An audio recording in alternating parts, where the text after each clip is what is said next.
listening to the 23 Personnel Podcast, a Texas Tech athletics podcast where food and sports clash at the goal line.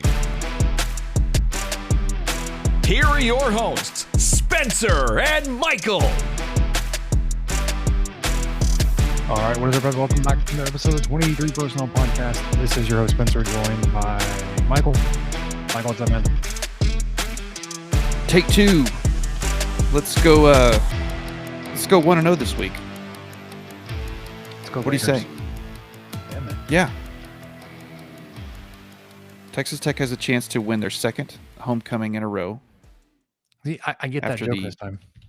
Yeah, after the wonderful homecoming that they were greeted with in lovely Houston, they get to experience a more lively Red Raider atmosphere in Lubbock, but that's not putting anything down on those who were there to welcome the Red Raiders in the West Texas town of Houston. So glad to have them back. Most of them were Texas Tech fans. Yeah, definitely. We have a lot to talk about tonight. I want to obviously recap Houston really quickly. I want to preview Kansas. But there are a lot of things that I didn't think I'd get worked up about. And I kept writing notes and they just kept flowing. I was just like, well, we'll just do it. Just do it live. So what is happening? Take me into that. Where do you want to start, Michael? Do you want to start with the big announcement from this morning? Do you want to start with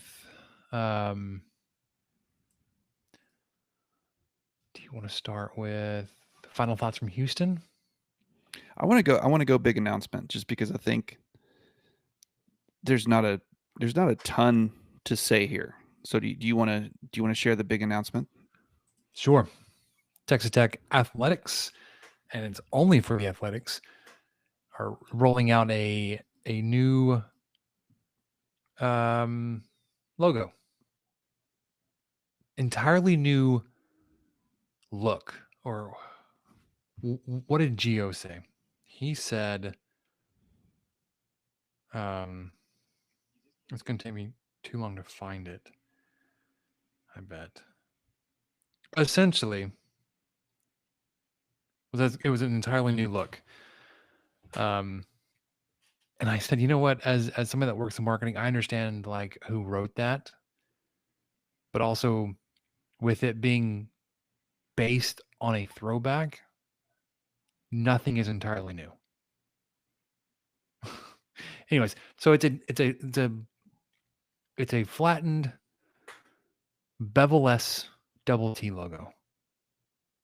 And all of the associated marks with that, Raider Red, the guns up, the masked rider, the double T on the state, all those things are also going to get a refresh.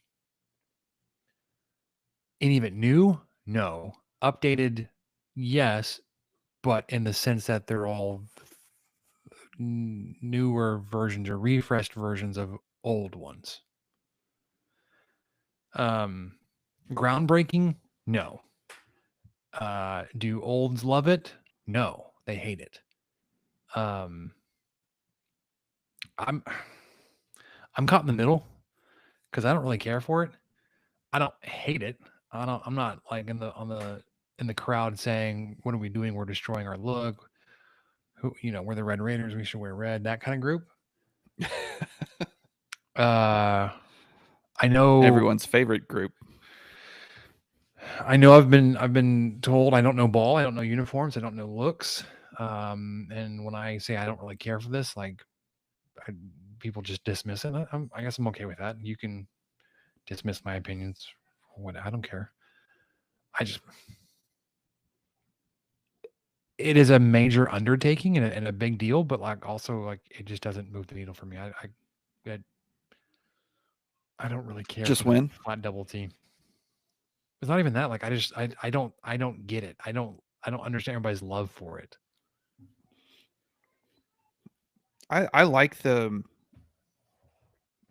I'm kind of with you, but more on the other side of not having a strong opinion. Where I like the flat double T, but I was never weird about it. Like a lot of these people online or on Twitter who were just constantly bashing it every chance they got, or bashing the bevel.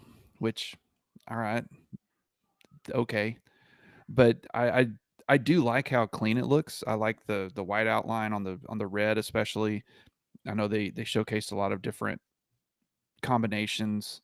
You know, red double T with a white background, with a black background, vice versa. You know, I think they had like 6 combinations of that looked sharp too, and they had the outline in different colors. So I don't have a. I'm with you. I don't have like a super strong. Oh man, I've been waiting for this. It's about time they did this. But I know a lot of people do, and it seemed to have made quite a few people happy. So in that regard, okay, sounds great. But I do like it. I think it's clean. I think it looks nice. It is, maybe they're trying to lean on the fact that it's easier for people to draw. It's easier for people to put on clothing and hats and whatever. Maybe that's truly part of an appeal. Perhaps they consulted some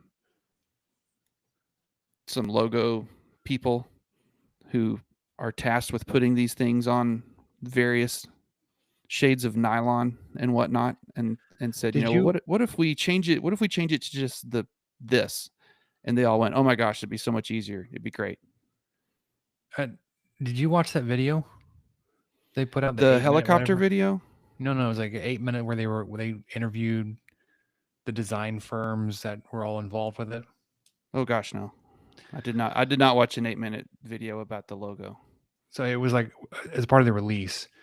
Um, Again, as somebody that works in this world and like having put videos like this together, like the guys they talk to don't know jack s about Texas Tech or Texas Tech history. There was a guy that claimed that he cared about logo integrity and all this kind of stuff. He was super proud to be a part of the refresh, wearing a beveled double T polo in the freaking video, announcing how excited they were to be leveling the bevel. Guys, we're talking about how important the double T was for Raiders fans. It's like these guys don't even get it. Like they can't even use the right words in the video that you paid for. Well, Whatever. I mean, I kind of don't don't. expect them to get it to an extent. They're hired to do a job, and But like, if they the can't brass even seemed present that they pleased. know what the f they're talking about, like we chose them to be in charge of this. Well, I mean, I I don't don't. know. Maybe they just shouldn't have made a video if it was that off-putting. But I think the Maybe, logos look nice. They did yeah. a nice job. I don't have a super strong opinion about it. I like a refresh, a rebrand. That's kind of going to be interesting to see this paired with Adidas uh, apparel. So, you know, a lot of changes in the last going into next year. So in 3 years or so, changing from Under Armour to Adidas, switching to official different logos for the athletics department. Yeah. You know, that also gives Texas Tech a reason to push new merch, so everybody wins, right? Can't I mean, everybody already had to buy Adidas stuff.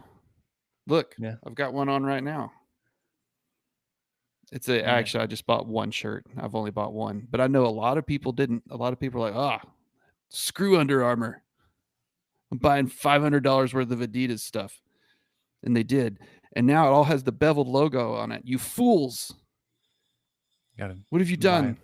a whole new wardrobe of it. Yeah, got to start over. Also, worst kept secret out there. I mean, they had leaked it intentionally or not about the basketball. Oh, the basketball, court. yeah. Um, Well, it just kept getting more and more prominent across uniforms, particularly with basketball. Lady Raiders and Red Raiders, you would see they would have uniform combos that just had the old double T on it, and it wasn't like a throwback or anything. It was just I forget which ones it was on the Lady Raiders. It was either the red ones or the white ones, maybe, but they had the flat logo on those. Mm-hmm. Baseball just too. Like, no, this is just what we wear. They also talked about the new script font they developed, which again, apparently like we red have a lot flags. more to say about this than I thought we did. Like, why did you develop a new script font? Did you just reuse the old one? The new one looks like crap. I didn't know about the script font. It's buried I in think that video. the guns up. It's interesting that they changed hands, went from a right-handed guns up to a left-handed guns up, but I kind of get the appeal because it's probably like the flat double T, way easier to draw than the other version. A lot less knuckle wrinkles. Yeah, and and whatnot. it's also more closely mirrors the shape of the state of Texas now. Oh yeah, because Like, they drew it the other way. Yeah, the one thing that is definitely harder is the Matador, the Masked Rider. Yeah. They went all out on that. That is super detailed. Did you see the joke about like removing the bevel, and then somebody was pushing back? I don't know if we can do it that hard. And like, fine, we'll bevel the horse. No, I did see the Sickos committee already bevel the new flat level or the flat logo though. I think I saw that. Yeah. So Anyway. I mean, it's happening. That's the slogan of this whole thing. A lot of people were wanting it. A lot of people love it. A lot of people don't like it. I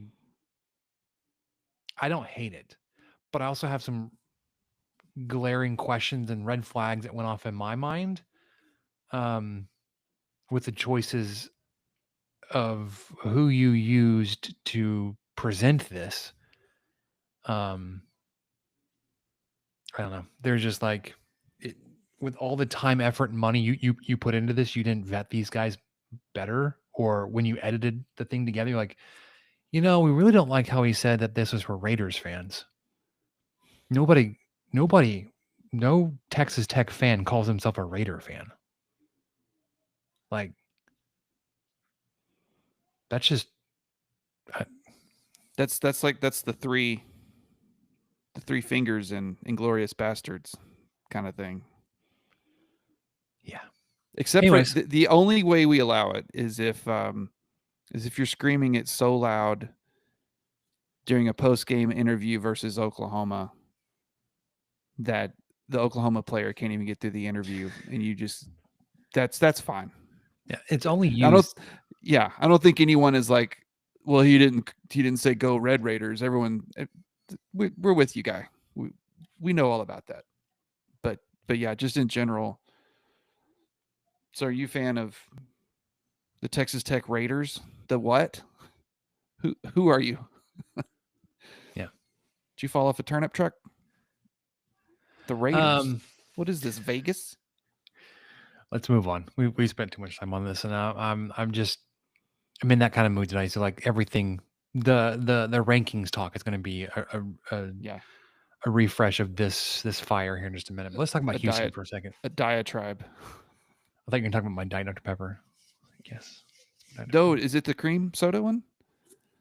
It is the strawberries and cream. Oh, strawberries and cream. You're back.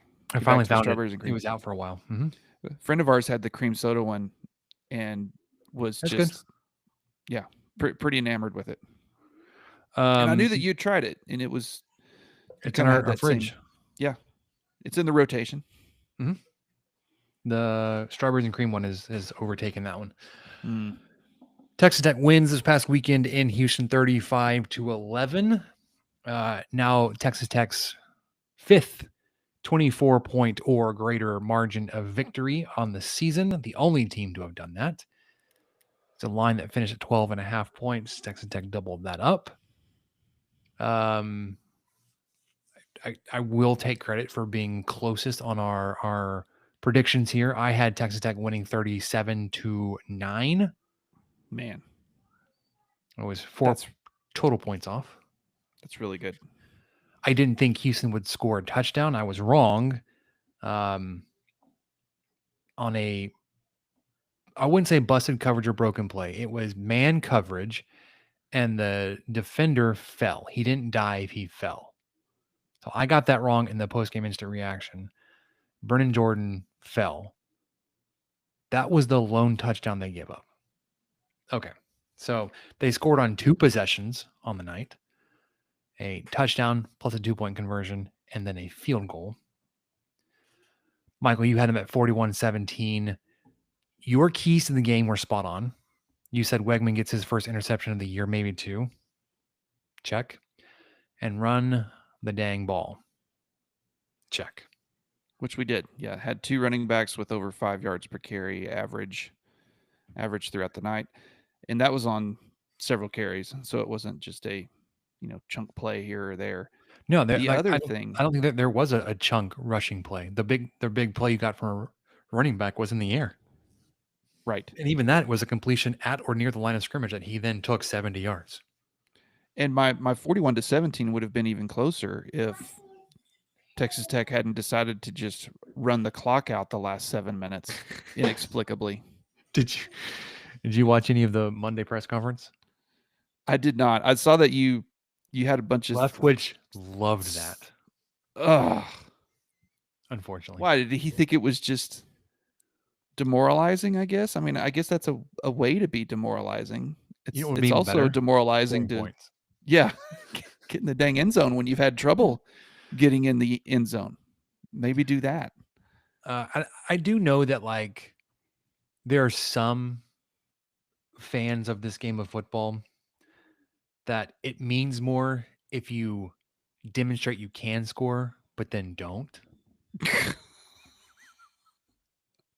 Like we could have scored, but we chose not to, type of thing, rather than like we're just gonna run it up on you. So there's that. I don't necessarily subscribe to that. I wanted to score, and No. if Houston has one more possession, so what? You suffocated them all freaking night. I get doing that if you get the ball back with less than 3 minutes. Just hang on, just run it out. But when you get the ball handed to you with 8 left or whatever it was, it doesn't make any sense to me. And it's not, it's not your father-in-law on the other side of the sideline or a coach who's about to retire or I don't know. I don't get it. I still don't get it. Yeah, it was. I think we were brought up. We saw too much Mike Leach, which he was like, stop us. That was it. That was his mentality, and that was what my first Tech game was. That whatever it was, 70 something to something TCU blowout where Tech was down 3 touchdowns early, and then just beat the snot out of them. So I don't know. Maybe it's me. Maybe it's me being old. Well, after that game, Texas Tech moves up in the ESPN FPI efficiency now to number 1. What that means, I don't know, but it's great to be recognized as the most efficient team in the country. I had a thought, Michael, this morning as I was walking. I was like, you know what? I want to track. I want to look at how many possessions end in 3 and outs or punts. And then it gets blown up. Essentially, Max Olson puts out that the stop rate tweet. This is the exact same thing I spent, an hour tracking this morning. But I have numbers here. And I want to talk. So this is specifically, this is including stats through the Houston game. So it's not just Houston, but Houston's number actually kind of skews some of this. But I looked at number of possessions you defended, number of punts you forced, number of 3 and outs, number of possessions that ended in a turnover. And in turnovers, I included turnovers on downs, not just fumbles and interceptions, and missed field goals. I didn't know how else to count that. I threw them into a turnover because the possession ended on a attempt for points that didn't result in points. It's probably the most tenuous connection there. And then scoring or end of half. Basically, the trend number of punts was coming down only because the number of possessions that ended in a turnover is going up. Oh, wow. So you're giving them fewer opportunities to punt the ball because you're turning them over more. So much so that half of Houston's possessions ended in a turnover. So whether it was a missed field goal, interception, fumble, turnover on downs, those combined for half of Houston's possessions. So I think, I don't have the spreadsheet pulled up. I think they had 15 or 16 possessions. So they would have had 16 possessions. 8 of them ended up in turnovers. I think you forced 7 punts. So that actually skews it. But the number of possessions that end in a stop, end in punts or turnovers for Texas Tech is 85.5. So just under, what's that, 7/8? 7 out of every 8 drives results in no points and Texas Tech defense securing a stop. Good for number 1 in the country. Wow. I'll Now, take that. you're still giving up more points per drive, but that's because you're facing more or fewer drives. Your scoring defense is still really low at 11 points per game. But when you're slowing games down, especially early on, the Pine Bluff and Kent State second halves are really skewing that. I think also Oregon State. I think you had 1 possession you defended in the third quarter against Oregon State. Anyways, the number of drives has gone down a little bit.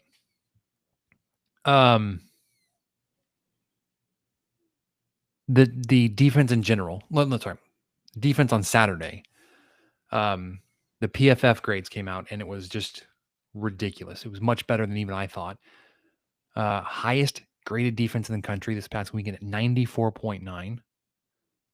Best run defense grade, 95.9. And you had the third best pass rush grade. They credited the Texas Tech defense with 22 hurries. Yeah. What did Stat Broadcast give Tech? 3, 2? 2 or 3, yeah. Yeah. And maybe that was hits. Like maybe I was reading that wrong. Maybe the Maybe QBH. we have read that wrong this whole time. Number of times you I'm hit going the to look into quarterback that. instead Yeah. of pressures. The Houston pass blocking PFF grade came out at 16.7. Dropped their season pass block grade to 25. You did this with a pass rush win rate of 66.7%. So 2 out of every 3 pass rush opportunities were won by Texas Tech. In our defense, when you hover over QBH in Stat Broadcast, it does say quarterback hurries. So we haven't been making this up. But yes, Texas Tech was only credited with 2 via Stat Broadcast, whereas you're seeing 22. PFF, yeah. 22 hurries. Right. Or pressures.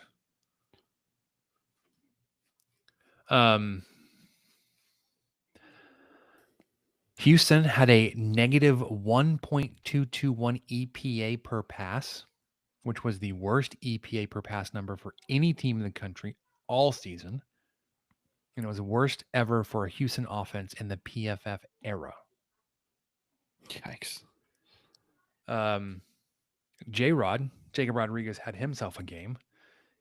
He was the highest graded linebacker in the country. This was his second straight game earning that honor. Finished with 5 tackles, but 2 TFLs, 2 pass breakups, and an interception. 1 sec.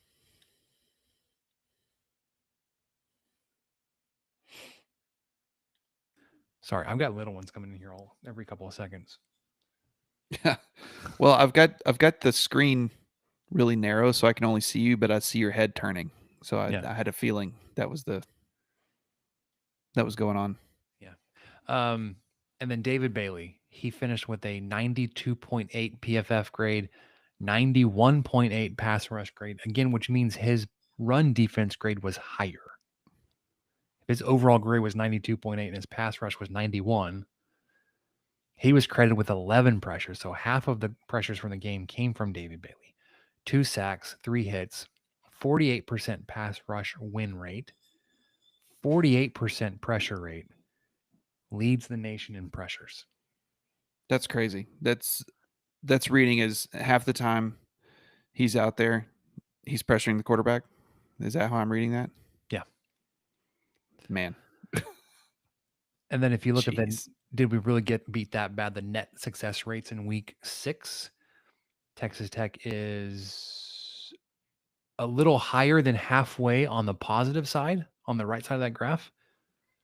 So you did well this past weekend. So much so that you had 2 Big 12 players of the week. Well, you had a player of the week and a unit of the week. Stone Harrington was a special teams player of the week. Was David Bailey the unit of the week? He was part of the unit of the week.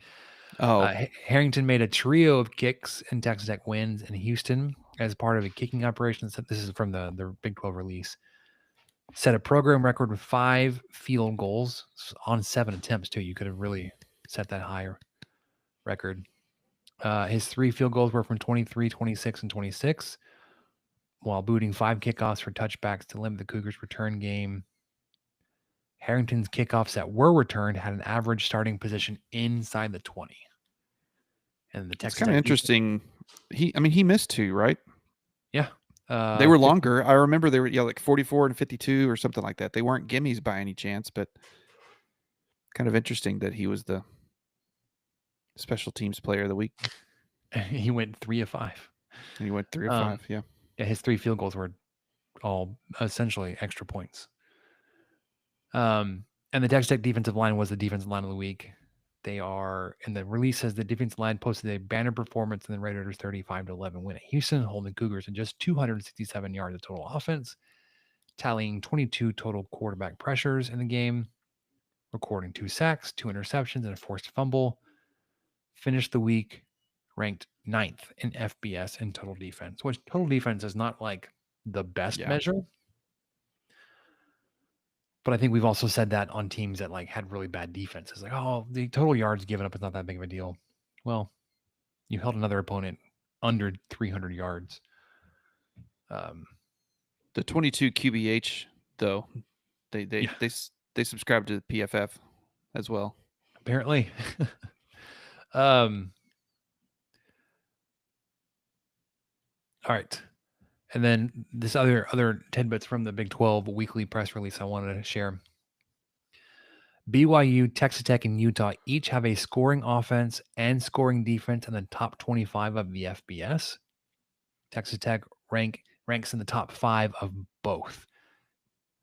So 2nd scoring offense and the 4th scoring defense.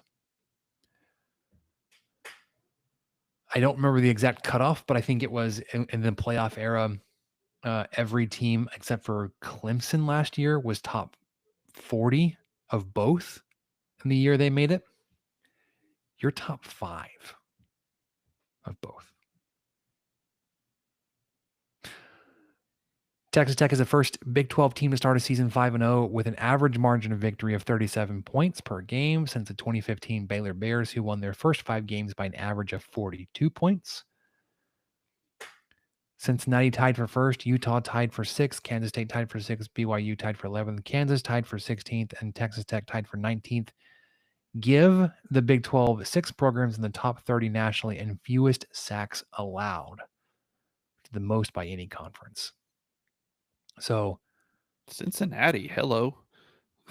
Brendan Thorsby's really turned it around, and you got away with winning one at home against them late by a late surge. Mm-hmm. They kicked a late field goal and missed for Texas Tech to win that one. They lost that game against Nebraska, but since then have looked really good. They took down Iowa State this weekend. We'll talk a little bit more in a little bit. They are tied for 1st and fewest sacks given up. Okay. Um, the game this weekend will match up Kansas, who is tied for 16th, and Texas Tech, tied for 19th and fewest sacks allowed. And then the Big 12 Conference defenses lead the nation with 77 interceptions, 7 more than any other league. Texas Tech has, what did I find? 8? 8 of those. So there you go. All right. You want to recap the Big 12, or you want to look at the press conference? You want to do AP ratings and that nonsense? Yeah, we can. We can come back to the press conference and just kind of recap the Big 12. So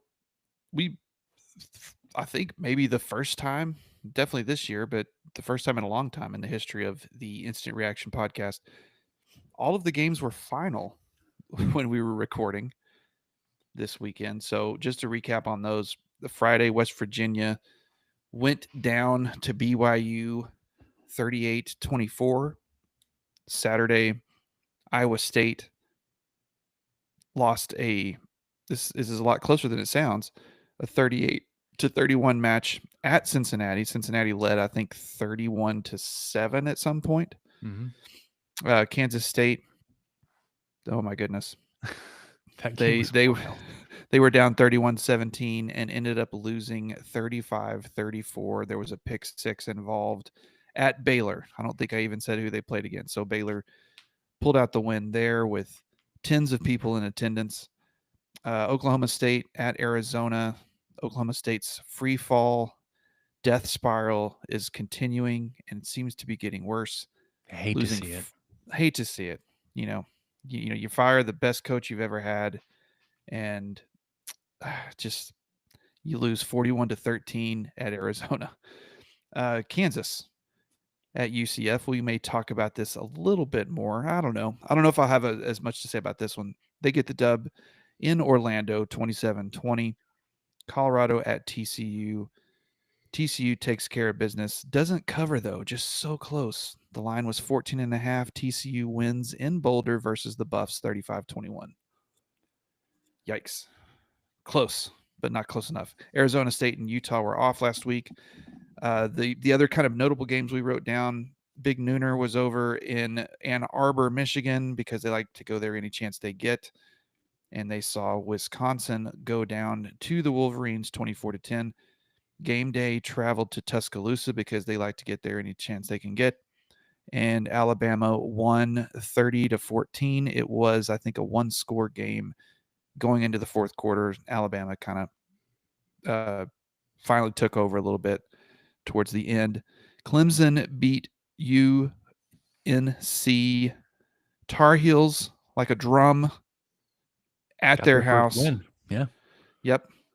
Well, I don't think that was their first win. They were 1-3. Oh, okay. You're right. Going to Chapel Bill and ended up winning 38-10. Texas A&M took care of Mississippi State at home. I don't think this was ever really in doubt. It was similar to the Houston Texas Tech game. The Aggies winning 31-9. Sorry. I'll do the update real quick, but then I'll give you plenty of time for your thoughts on the rankings, because happy to. You've written a thesis here. So, which would you rather? Okay, are you talking about poll? Let's start with coach's poll, because I'm reacting to the AP poll, and then those that are defending or justifying or whatever. Okay. I'll do coach's poll. I'll run through what I want to say about the top 25 AP poll, and then the floor is yours. So, coach's poll: Texas Tech moved up from 14 to 10, highest ranked Big 12 team in the coach's poll. BYU moved up from 23 to 18. Iowa State moved down from 12 to 21, which I'm kind of surprised. I think people they're recognizing that Cincinnati's pretty darn good, but no one's ranking them yet. So, okay. Arizona State moved up 1 from 24 to 23, and Utah was 25 last week, but they had a bye week and were kicked out of the coaches poll. I'm assuming so that they could keep these 3-2 teams in the coaches poll. Number 16, Notre Dame, which of course they won this week. I forgot who they played. Oh, Boise State. That's right.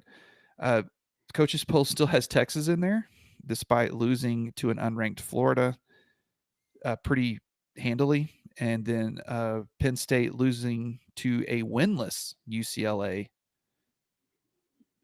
is still ranked in there at number 22. So I don't think I said Texas is. Texas was 19, Penn State was 22. And because of that, Utah gets bumped out of the coaches poll during a bye week because they can't stop glazing Penn State and Texas. That was my exact note. So I felt like I had to say it. Back to the top 25 AP poll.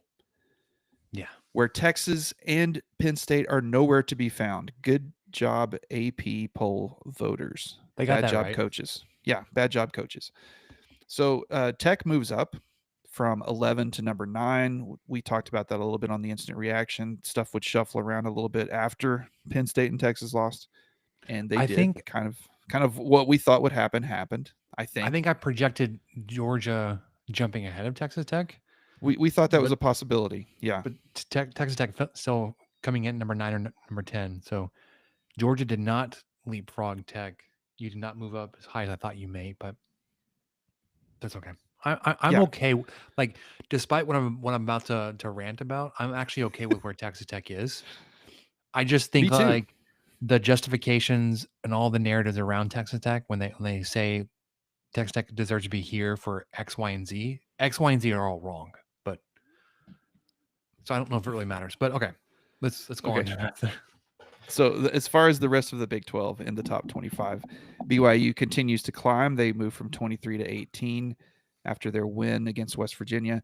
Arizona State continues to climb back up after they struggled a little bit early, moved from 25 to 21. Iowa State still getting a lot of love, honestly, moving from 14 to 22 after their loss. 3-2 Notre Dame, as I've discussed already, they moved from 21 to 16, similar to the coaches poll after beating a Mountain West team at home. Wow, good for them. They jumped 5 spots. They were just waiting. Yeah, just absolutely waiting for them to beat a team that plays on a blue field in South Bend. So they are still the only ranked 2-loss team not named Florida State, and Florida State is at number 25. Receiving votes for the Big 12, Cincinnati was the number 1 vote receiver. So they are basically 26. They're starting to get a little bit of respect out there. People are hashtag noticing the Bearcats. And also receiving votes for the Big 12 was Utah, who, I mean, they had a really rough bye week, and then TCU. It's hard to take a bye week after a loss, but somebody's got to do it. All right, so Texas Tech checks in at number 9. I'm okay. You're week 6. It's fine. Like, that doesn't bother me. You're still. I think one of the biggest problems with a poll like the AP is it's based on like week to week performance. So it's actually really heavily weighted where you start. So you have to continue to prove or disprove week 0 and week 1, even though we're in week 6 and like, okay, Texas and Penn State, obviously not who we thought they were. But on the flip side, like you are number 1 until proven unranked. Innocent until proven guilty. So a couple of things I've heard is that there was a big drop off between teams like 3 and 4. So you got the top 3 of Ohio State, Miami, Oregon, and there's a big drop off. Then you get Ole Miss, Texas A&M, Oklahoma, Indiana, Alabama, Texas Tech, right? So I went and I looked at neutral site matchups between Texas Tech and these teams just to see what the big drop off was, Michael. Okay, so of the 8 matchups of the teams that are ranked ahead of you, on a neutral field, neutral site, Texas Tech would be favored in 5 of those 8 matchups. Now, with an advanced model and projections and all that kind of stuff, does that mean that's where they should be ranked? Probably not. But I think if something that takes into consideration your strength of schedule, your pace of play, your garbage time, all that kind of stuff, and says you would be a top 4 team, but yet newspaper reporters think you should be 9. It's a problem. So the top 3 teams, Texas Tech would be Ohio State on a neutral field. Ohio State would be a 4-point favorite in that matchup. Against Miami, Texas Tech would be a 3-point favorite. Sorry, Miami would be a 3-point favorite. So 26-22 for Ohio State, 27-24. And then Texas Tech would actually be favored against Oregon, 27-25. Big drop off here, supposedly. Ole Miss. Texas Tech has the biggest advantage over any team over Ole Miss at 4, 30-25. Texas Tech would be favored against A&M, 28-23. Texas Tech would be a slight favorite, 1 point over Oklahoma, 23-22. Texas Tech a 2-point favorite over Indiana, 25-23. And then here's the other underdog matchup would be against Alabama, 27-24. Okay. Sounds like so, a not big drop off at all. No, it actually sounds like Look again, at that. you want to put Sounds these, like I would it's say all a competitive. All 10 of these teams are very competitive and could beat any other team any given day. Sure. Possibly. All right. And then the other thing I've heard about keeping Texas Tech lower is that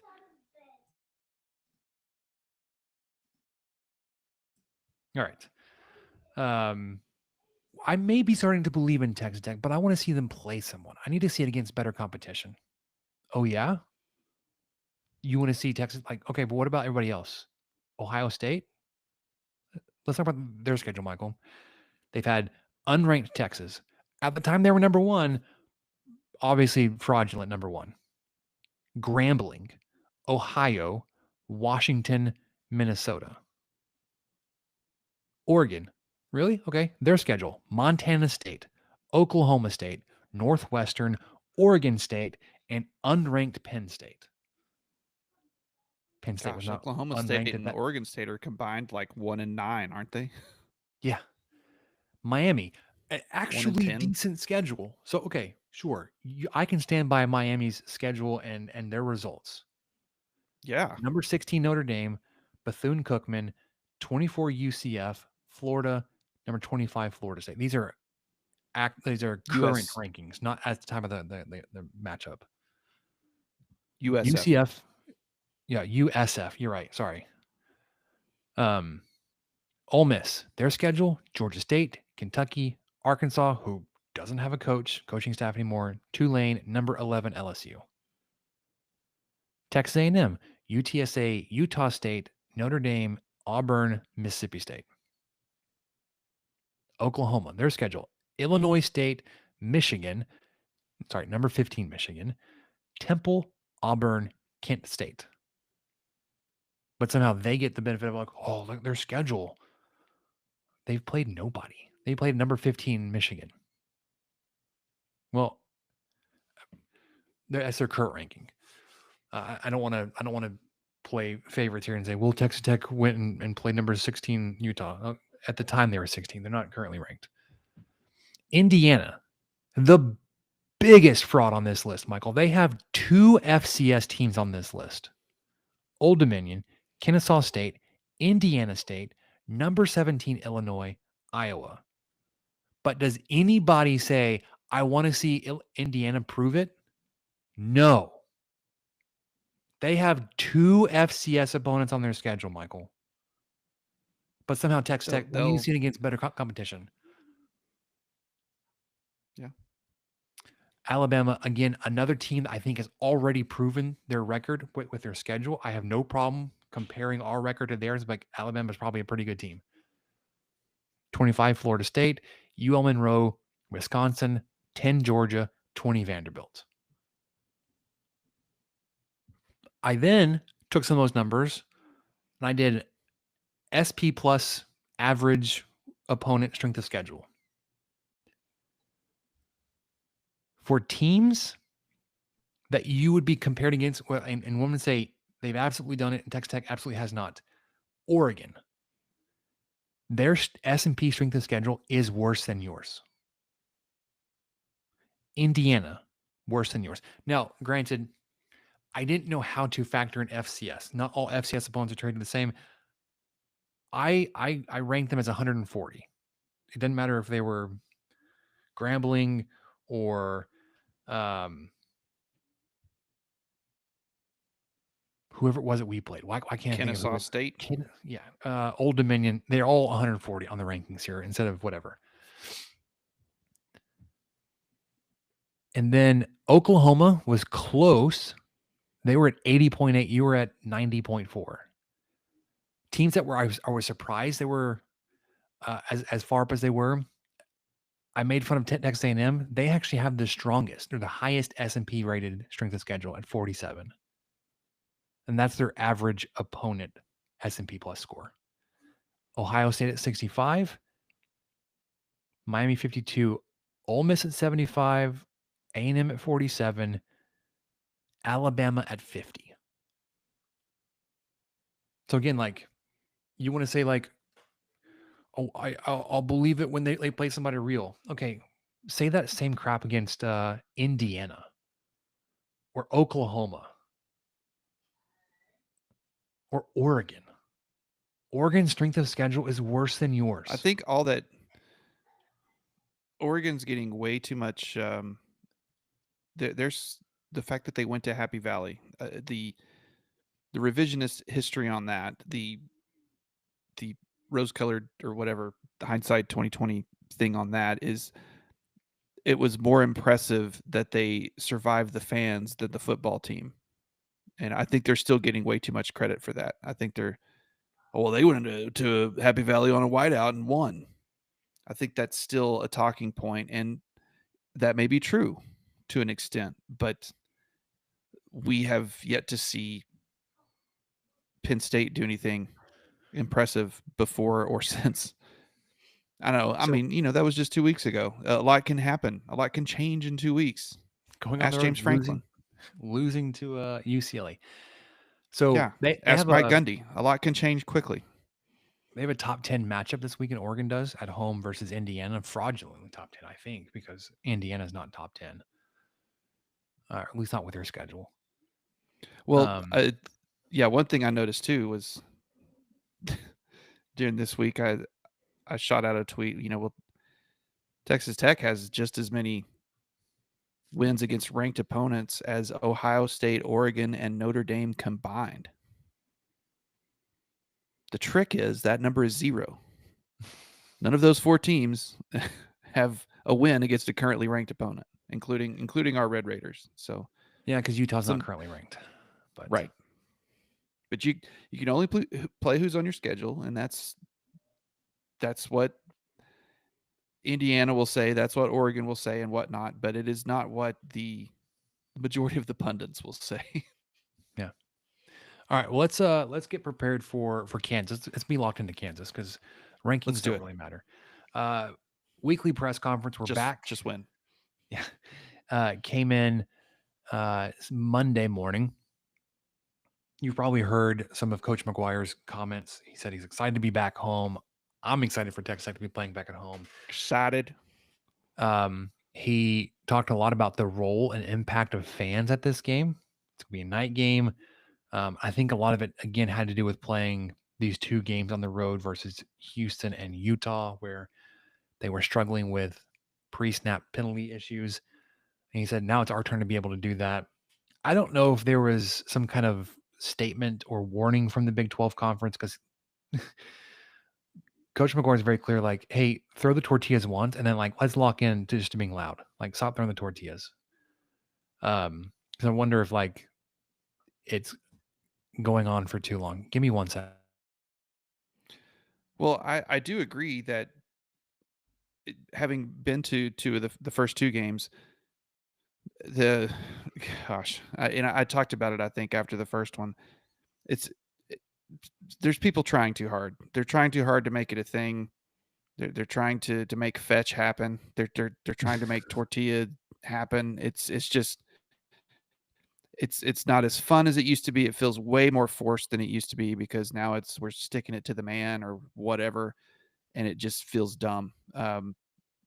So I hope that they listen and they do just throw it in the first, and then aren't like wadding balls of it up, that have been landing around you for the last 2 kickoffs, and throwing them as hard as you can and hoping to hit a player on the sideline. Because I saw tortillas land multiple times on the field, and the refs never called anything. And there's usually, a couple of guys roaming around that are there that are on tortilla patrol. It seems like that's all they're looking for. And so they're running on, like the guy who gets the tee after kickoff. There's guys running around getting the tortillas off the field. So maybe you're right. I could see there being something from the Big 12 saying, all right, we're playing big boy football now. Get your house in order because we're going to start calling this crap. And that may be the case. Yeah, and he gives Kansas a lot of credit. He says they easily could be 6-0, really good football team. He acknowledged and takes responsibility for a lot of the penalty issues that they've got to be better about that. Most penalized team in the country.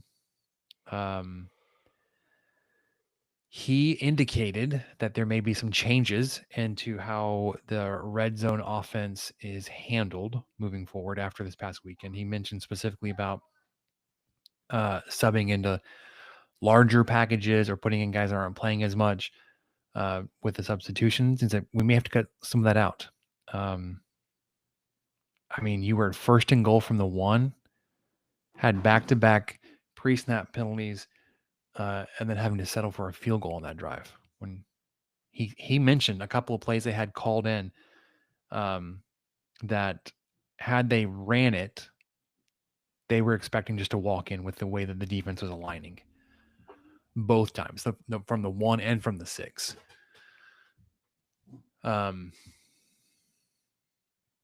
He still doesn't think that the team has come close to hitting its max potential. And I would agree with that with all the penalties and self-harm that's been happening.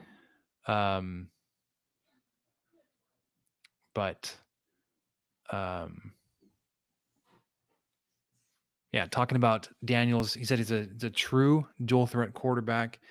Henderson may be the fastest receiver Texas Tech has faced, according to their statistical model that tracks speed and effort, all that kind of stuff.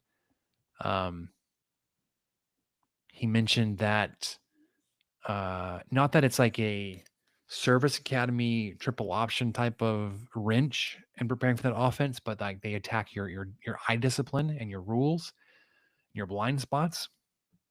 And I think he and both Coach Wood said, like, you can't have enough film study this week.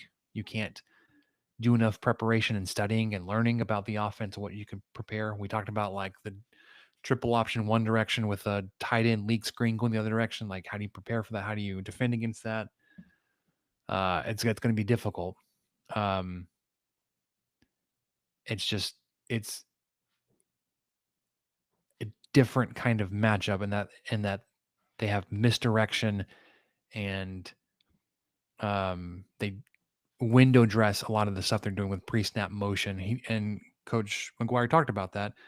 The Jayhawks have the most pre-snap motion they will face, but to that front means they will be in their stances a whole lot longer, and your crowd noise will have that much more opportunity to affect something. I very much appreciate he said to the fans, in his press conference, like, when the number one country in the defense is out there in the field, I need you to be loud. Yes, sir. I got you, Coach.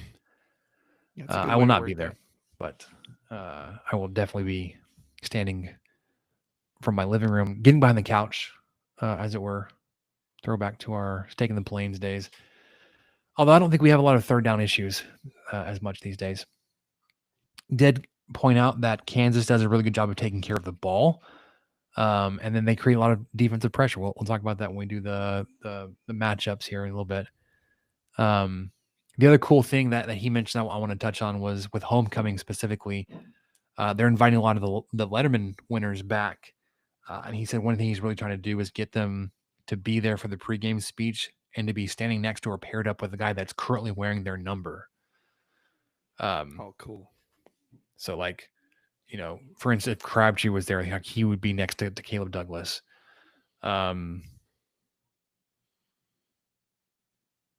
trying to think of other guys that I don't know. That's the only number I can make a connection to. Yeah, I'm blanking on old guys.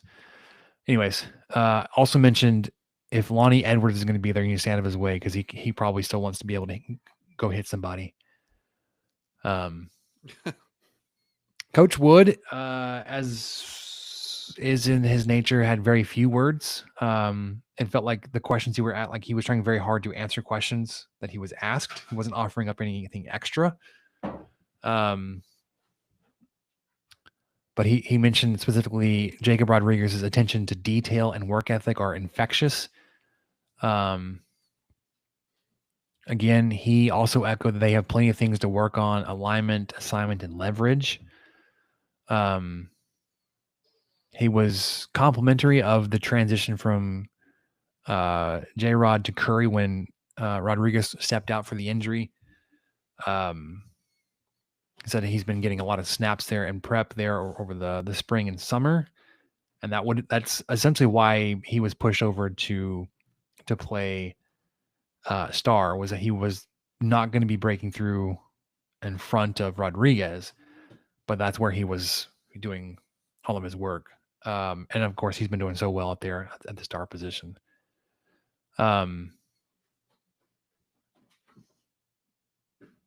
He did point out that the Kansas offensive line is one of the best units and not allowing tackles for loss. So I think that's a pretty good matchup there. I think a lot of that has to do with the scheme, their offensive scheme as well, and the skill when the quarterback. But that was a matchup to be paying attention to. Your defensive line versus their offensive line. Obviously, we've said that a couple times now, but and you've come in on top of that. Daniels has not been pushed to be a runner as much from their offensive coordinator, but that he absolutely is dangerous and deadly. 1 second.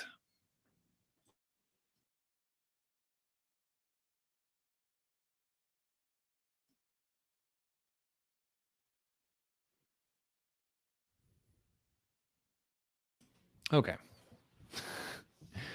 And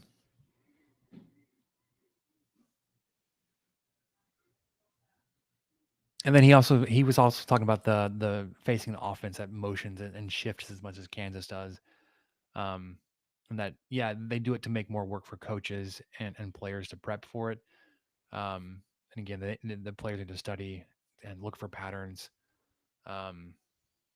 But also that no team gets additional attention and prep until the game week. So it's not like you have an hour devoted to Kansas prep, during Houston week or whatever. He said they do a lot of early prep of opponents over the summer that they have a foundation set for, and they'll go back to that. But it's not like they devote any time during a game week to that or in a bye week, unless it's leading up to that game. Leftwich was also asked about the red zone offense.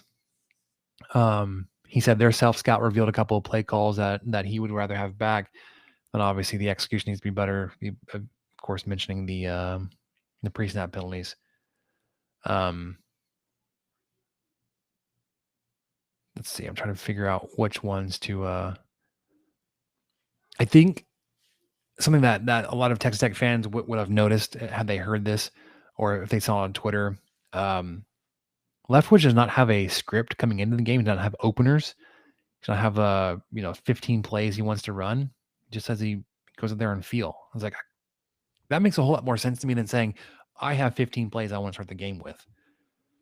Well, how do you know what you want to do on game or on play 2 based off of what play 1 gets you? Like, are you expecting 5 yards on play 1 and then you're going to be in 2nd and 5 on play 2? What happens if you break play 1 for 50 yards? You still want to go with your 2nd and 5 call? I think that just shows how and why we've seen such a more consistent start on offense with him calling the plays as opposed to, well, here's the plan I came in with. why isn't this working? I'm sure Yeah. he's got some ideas. I'm sure he's not going in there blind thinking, we'll wing it. But it's refreshing to have someone who trusts themselves that much, especially at that age, to just go, you know what, no, I've got some plays in mind. Let's see what they're giving us. Let's see how fast these guys are in person. Okay, all right. Let's try that. Let's expose this. I don't know. I think it's great. I think it Yeah. speaks to the mental aptitude that this guy has. And I wanted to say too, just kind of throwing you off topic a little bit here, but it seems like every time these guys get a chance to shine a little bit in either a press conference or in some sort of team meeting or in the locker room, there's a lot of people going, "Oh boy, these guys are going to be head coaches pretty soon." And my main question to you is, I mean, I don't find any reason to not believe that, but does that worry you? Is that something that you're concerned with? Because I already have it. I already have an answer, but I'll let you go first. Yeah, I'm definitely concerned about losing Shield Wood. Um, I think you're paying him well enough that like you can fend off a lot of other defensive coordinator offers. And maybe he's not seen as being ready to take on a head coaching role yet, or maybe he doesn't want to take a step down to like a group of 5 and kind of grind through that when he sees what he can do at a power 4 level. But I also think a lot of power 4 type schools, or maybe even big blue bloods, will see his progression and his success with talented rosters and say, yeah, we can give you a similar type of roster. Come do what you did to Texas Tech for us. Leftwich, I think we've kind of been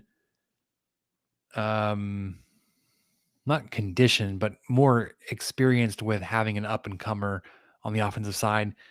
I think some of that, as much as Texas Tech players and the program gets kind of downplayed, like, well, they have always been known for offense. I think that also kind of extends to the coaches. I think an offensive coach being really good here at Texas Tech was like, well, they've always done that. So I'm not that I don't think that Leftwich is good. I think he's been really good. I think the previous success kind of works against him, and I'm okay with that because I would love to keep him. I'd love to keep this entire staff together as long as we can. I not that I think it's perfect, but like top 5 in scoring offense and defense right now. Yeah, give me that. Inject in my veins. Yeah, Pay $5 million and for your McGuire is coordinators. Let's go. right. And McGuire himself he's a defensive minded coach. I mean, he knows what Texas Tech fans expect to see, and is doing his best to provide that through his coordinator hires. But yeah, he's a defensive guy first and foremost himself, and he'll be the first to tell you that. But I'm kind of on that same. I, I'm not going to worry about it. I'm not going to worry about these guys leaving, because if they do, that means that Tech probably did something really incredible. Yeah. Hopefully that's what that means. So anyway, I didn't mean to interrupt you there, but I've just been meaning to ask you that. No, I only had a couple more things to touch on. He was asked about the pattern of running back usage, if there was like a not a script, but like a scheme there. He said, no, not really. We just go with the flow of the game. Like we don't have certain plays called for one or the other. They both can do a lot of things. We saw speed and elusiveness from Dickey. We knew that was in Jacoby Williams' bag, but also saw Dickey's able to do it. We've seen Williams be a power running back. Like he's powered through the line and carried guys. So it's not like one skill set is suited to do one thing, the other one's the other. Like they both can do a lot. Kind of go with the flow of the guy. They want to keep the freshest legs in there. But if one guy's getting hot, you're going to continue to feed him. And then here, Michael, I think was one that would make you kind of roll your eyes. He was asked about the strategy of running the ball late. He said they were throwing body blows as the defense was wearing down. Said that they were getting 3 and 4 yards, 3 and 4 yard runs. And as the game wore on, those runs were getting broken to 6, 7, 10, 12 yard runs. And he said he was transitioning to play to win the game not necessarily to score 50 points. Well, you weren't going to score 50 points with the way the earlier the game had You gone scored on. 0. But you scored 0 in the last 7 minutes. 0 points. Not 50. McGuire did say that, like, they felt a little disappointment in the fact that they saw this game. Like, they absolutely could have scored 60 points in Houston this weekend. I was like, yeah, you're right. You could have. Had, you're not That is true. settled for 7 field goal attempts. And had you not run the clock out the last 7.5 minutes of the game, yeah, you probably could have put up more than 35 points. But all right. Yeah, it was. Yeah, good. Sorry. I'll get off my soapbox. Let's transition to that into preparing for Kansas. As much as we've said that already, we're an hour in. Let's prepare for Kansas, Michael. Homecoming this weekend. This is the jersey, the uniform that was revealed of the throwback of the different eras, the vertical stripes on the shoulders, the big block letters across the chest, the even bigger numbers on the abdomen, the solid stripe and the stars in the helmet, the striped pants. There are a lot of different elements. I think maybe one too many for my taste. Again, fantastic uniform. I think there's just a lot going on. But Kansas is the number 31 S&P Plus team.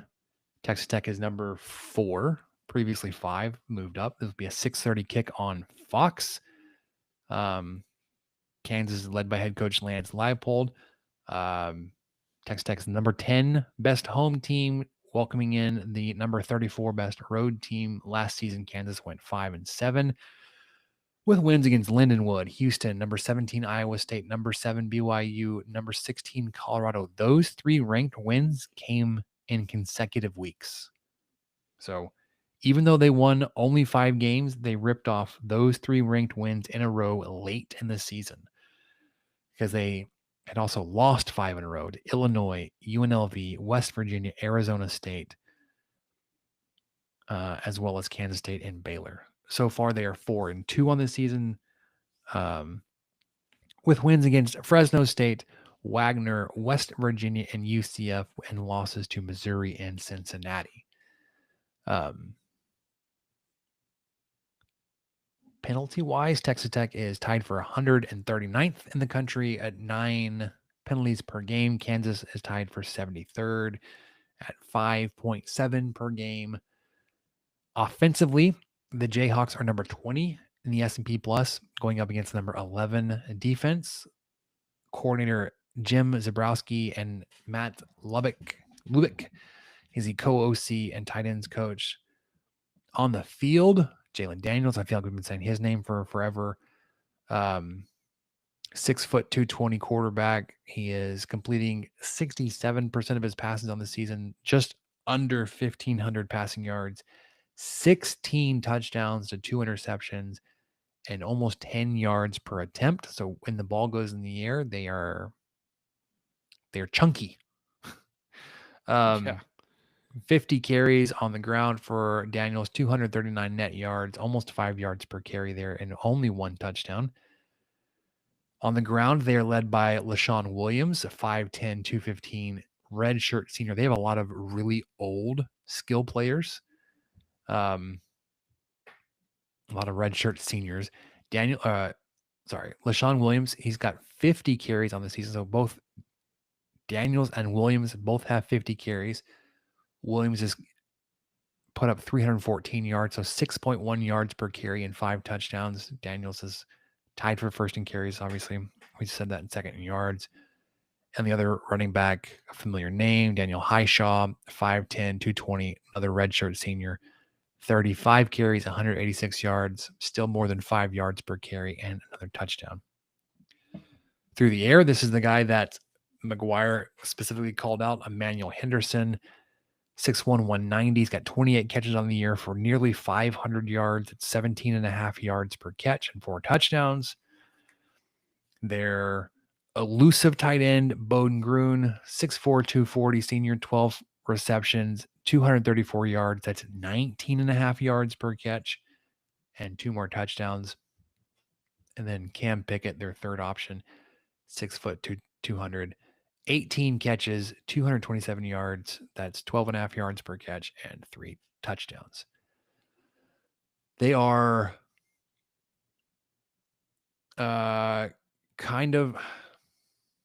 they are through the air, have the capability of being explosive, but they are not good at being a consistent team and moving the ball efficiently. They are very poor on third down. They Mhm. convert only 31% of their third downs. That's 125th in the country. Oklahoma State's actually better. West Virginia's at 126. Arizona State, I was surprised to see them this low at 127. So you've got 4 Big 12 teams within 5 spots of each other in the 120s. So getting Kansas to third down, third and long is going to be a key to the game and keeping them from converting and moving down when you've done so well with that so far this season. The Texas Tech offense, conversely, is 14th in converting third downs into first downs at 53.5%. So contrast that. Kansas is only 31.2%. You are 53.5%. Defensively, Texas Tech is the number 4 scoring defense. I've said that so many times already. 11.2 points per game. Only given up 56 total points on the season. And the first team defense has surrendered only 2 touchdowns. 1 in each of the last 2 games. Both of them came on drives that were very heavily assisted by a singular big play. As a unit, 12 sacks on the season, 32 quarterback hurries, although that may not be accurate if you had 22 last week. 28 tackles for loss, 8 interceptions, 4 forced fumbles, 5 fumble recoveries. The 12 takeaways are good for first in all of the Power 4. So again, Kansas does not give the ball away, but you are the best at taking it away. They don't give up a lot of tackles for loss. You're, if not first, very high in tackles for loss and disruptive plays on the defense. They are putting the ball in the air 262 yards at 9.6 yards per attempt per game. They are on the ground 175 yards and 5.2 yards per carry. They're converting 37.2% of their third and fourth downs, although only 31% on third down, while scoring 35 points. Texas Tech is giving up 178 yards through the air on only 5.4 yards per attempt. This rush yard per game is creeping up a little bit, Michael. I don't like it. It's at 65.5 yards per game at 2.3 yards per carry. And you're holding opposing offenses to conversions of only 27.3% of their attempts and scoring 11.2 points per game. So the closer of the matchups here is going to be Kansas offense versus the Texas Tech defense, although your defense is fan-freaking-tastic. Right. Yes. Where it opens up a little bit, where I think this is going to get out of hand. Texas Tech offense, number 4 in the country versus number 56 defense. They are led by defensive coordinator D.K. McDonald. Any relation there, Michael? Not Uncle that DK? not that I'm aware of. Yeah. Not Okay. not on my side of the family. It's his second season at Kansas. He was co-DC. He was a co-DC and DB coach, defensive backs coach last season, and was promoted to defensive coordinator this season. As a team, they have 16 team sacks. Like I said, they are very disruptive. You have 12. They have 16, just for comparison. Now, they have played one more game than you have. But so these total numbers, just keep that in mind. They've played 6 games. You've played 5. They are led by defensive end Leroy Harris III in sacks with 3.5. DJ Withers has 2. Then they have 1, 2, 3 guys with a sack and a half each. Trey Lathan, Bengali Kamara, and Tommy Dunn Jr. 44 total tackles for loss. It's more than 7 per game, but only 3 interceptions on the season. They're led in tackles by linebacker Trey Lathan. He, again, been there for forever. leads them in tackles, up there in sacks. And then defensive back, I don't know if it's Lyric or Lyrique Rawls. Having a second leading tackler be a defensive back is not a great thing. They are allowing teams to convert on almost 39% of their third and fourth down attempts. When the stop rate thing came out, I scrolled down and looked for Kansas. They are 37th. Nope. They are 62nd in the country at 62.5%. Houston's defense was better, quite a bit better. It's 37. That's where the 37 came from, and allowing 67.3%. Utah is 24th at 72.5. Remember, yours is at 85. Tech offense, number 2 in scoring offense in the country at 48.6 points per game.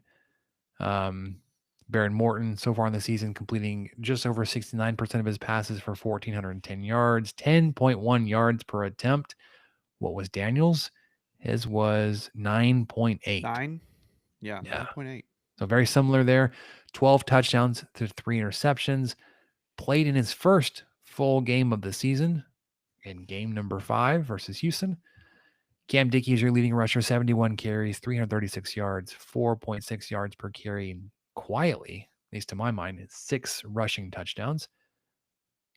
Jacoby Williams has 58 carries, 314 yards, 5.3 yards per carry, and 4 more touchdowns. Your leading receiver is Coy Aiken, 341 yards, 24 catches, and 3 touchdowns. CD has moved up to second at 340 yards, so he's 1 yard behind Cowboy Coy. Terrence Carter, for whatever reason, is listed twice in the stats. So you got to combine them. But when you combine his 2 different stat lines, he is third on the team and receiving yards at 269 and 4 touchdowns. Virgil, 252 and 4 touchdowns. And then Jacoby Williams at 227. I included all those because they were all so close. As a unit, Texas Tech is throwing the ball for 365 yards per game at 9.8 yards per attempt. And then more than 200 yards, 205 to be exact, at 5.2 yards per carry on the ground, converting nearly 54% of your third and fourth down attempts and putting up nearly 49 points per game. Defensively, Kansas is allowing 218 yards through the air at 6.5 yards per attempt, 158 on the ground, 4.3 yards per carry, conversions of third and fourth down at almost 40%, and giving up 20.5 points per game. I looked at the advanced matchup from CFB graphs, Michael. The number of blue boxes in the matchups, like you have almost every matchup is dark blue. The one you don't have is light blue. The point spread on this matchup is, 9 points, if I can read that. But the win probability, Michael, was what caught my eye. 95% in favor of Texas Tech. I know. I saw that too. So that seems remarkably high. Yeah. This model has been not as high on your defensive scoring, keeping teams down. It's like your opponents have scored far fewer points in the game than in these matchups. I really have a hard time seeing Kansas putting up 29 points against you. I could see Texas Tech scoring 38. I do think Texas Tech will win and cover at 13.5 points, at least as of yesterday, with the over-under of 60. So I think I'm going to say, being at home with a little bit juiced crowd, give me Texas Tech 42. Kansas. Oh, hold on. I was going to say 17. That would be a snug under on the over-under. Yeah. But I'm going to say it. 42-17. Okay. I'm a little bit similar, but I think that I do have respect for this Kansas team because their two losses at Mizzou, which of course is a really big game for that rivalry, and I think a game that they hadn't played in a decade. And so Kansas was actually up by 3 with less than 9 minutes left on the road. Mizzou is 5-0 now. After that win, they have yet to lose. I think they're number 14 in the country right now. So Kansas put up a good fight in that game. Um, they scored with 9 minutes left. I think it was 8:45, and then unfortunately their last two drives were a 3-and-out and an interception. But during that time, they allowed a 10-play, 75-yard scoring drive that put Mizzou up for good. I think Mizzou did score again after that. So, kind of unfortunately for Kansas, a similar story against Cincinnati. So with Cincinnati in town, Daniels led a really clutch drive. They were up by 4 with less than 2 minutes to go, Spencer. And then they allowed another 10-play, 75-yard scoring drive. That's not a typo. They allowed two 10-play, 75-yard go-ahead scoring drives in their two losses. The one against Cincy was the time of possession was crazy. It was like 1:06. So they must have just. I did not go back and watch the tape. I don't know if they had a lot of timeouts left or what, but Cincinnati was somehow able to have 10 plays and 75 yards in 1:06. So they kicked, I think it was a field goal. No, they had to score a touchdown because they were down by 4. So Cincinnati scored a touchdown, won by 3. All that to say, I know that I think we've seen Tech. I don't want to say struggle, but we've seen Tech be a little inconsistent on offense. But this defense, they are when they're tested late, they fold a little bit, and I think that's probably what we'll see here. I do think Texas Tech's offenses are better than Mizzou's and better than Cincy's. So I think Tech has the nod there.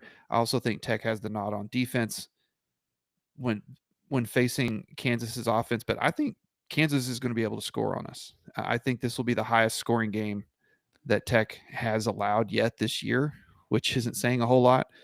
But all that, I stumbled around for 8 minutes to come around to something like I do have Tech winning. I do have Tech covering. I don't know if they will hit the over or not, but I've got Tech winning a relatively comfortable 38-20 type game.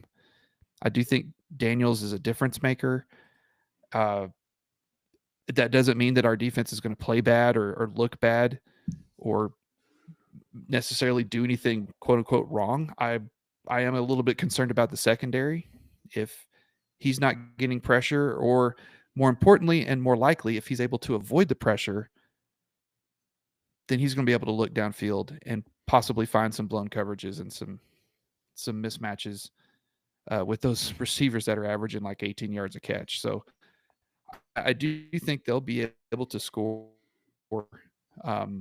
but I still am very confident in this defense and in this offense. I'm with you. I think the offense is going to be humming a little bit better this week. I'm just throwing it out there into the ether. And so I stopped at 38-20, Texas Tech winning, Texas Tech covering, a snug under on my score as well. But that's because Leftwich is going to get the ball back with 5 minutes and just run out the clock. You're not going to let that go, are you? No, that is my Super Bowl. All right. If I looked bored, I'm sorry. I was trying to go back and one, I haven't asked for new show reviews, and I was going back to see if we had any. It doesn't look like we've had any, but any new ones. But a reminder, if you would like, we would love for you to review the show. Leave us a 5-star review. We will read it on the recording, on the broadcast, on the stream. If you leave us a review, we love the reviews. It helps us expand our reach and get to more Red Raider fans that are looking for podcasts, because we are a podcast school. We have so many. We are the longest standing and most tenured Texas Tech podcast out there. Yeah, we're the red shirt seniors of the podcast world. And yeah, we don't have the most episodes. I mean, there's a daily show that puts out 7 a week. Gosh. We're not keeping up with that. And there were, I believe the Gauchos passed us when they were doing 2 and 3 shows a week for a while. But we're closing on 500 episodes, but doing this thing for 8 seasons. But your reviews help. So leave us a 5-star review. If you leave a text in there with it, we will read it on the show. Yeah. As for our previews and our predictions, we are both 5-0. I say we both. The 3 of us, Texas Tech, Michael, and myself, are all 5-0 so far this season. Michael has been the closest game to game on the scores. If that means anything, I did take that from him this week. Mm-hmm. But again, he nailed the keys to the game. Last Sunrise says, I remember y'all's first show. Bless you for staying with us. Wow. I don't. It was rough. I remember that. I remember starting and stopping several times. Which is funny because we did that tonight not because of nerves and not that we couldn't think of what to say, but of technology issues. Very expensive equipment that's not working.